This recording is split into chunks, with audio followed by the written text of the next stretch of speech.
name's Tony. We're on day 3 of advanced theta healing. Kind of mind blown from it all.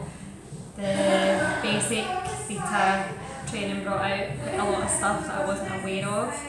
And it was only about 6 weeks ago, so seeing the difference in myself over this time has been really good. And this weekend has just kind of gave me a lot of things that I need to move forward with. There's been some things that we've done in the basics that I wasn't too happy to do, and we've done them again today, and it felt totally different, no resistance there at all. So there's definitely progress being made. So yeah, thank you, Fiona.